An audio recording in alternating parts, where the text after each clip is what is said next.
My name is Frank Hansen, retired E6 Surface Warfare, United States Navy. I joined the military because upon graduating high school, I was tired of sitting at a desk. I wanted to go out into the world, and I felt that I was ready. My dad was in the Army for 22 years. To follow the legacy of being a military family, I went into the Navy.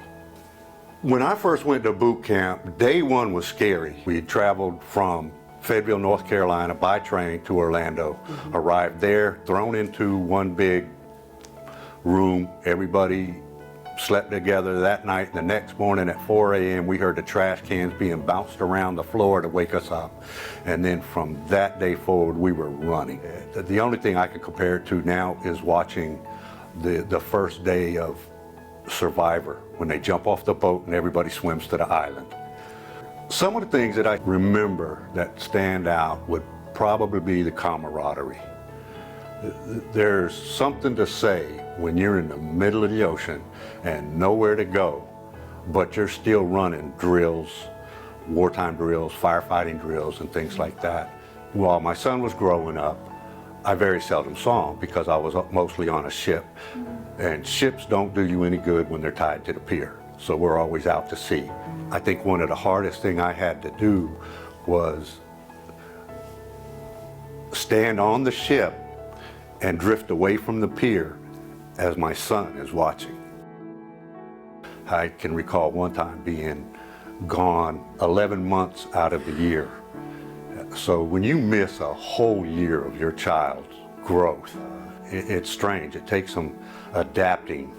I think back when I was in the military, race was a big issue. Number one, I was an Asian kid. Vietnam had just recently got over. Integration and segregation was still being ironed out and all of that. So when you join the United States military and you look like the enemies, there's a lot of hesitation to welcome you as a shipmate. And I think that had as much to do with my growing up. It was a matter of me accepting that they did accept me, which was probably one of the hardest obstacles you go through. You know, in doing so, you learn a lot about yourself. You have to grow as an individual to get strangers to be able to do what you want to do when the rest of your surroundings is in a panic. I have been places from the birthplace of Christ to the burial grounds of Christopher Columbus. I have walked the grounds that your Roman gladiators have fought and died. I've been to the volcanoes of Pompeii. I have seen ancient ruins. I have seen war-torn countries. And when you get to see history, there's nothing else like it. Looking back at it, it was pretty fun.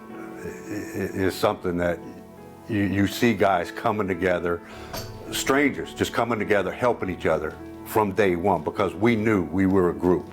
Would I do it again? Yes, in a heartbeat, I would go. If they allowed me to re-enlist today, at my age, I would jump in. I would do it.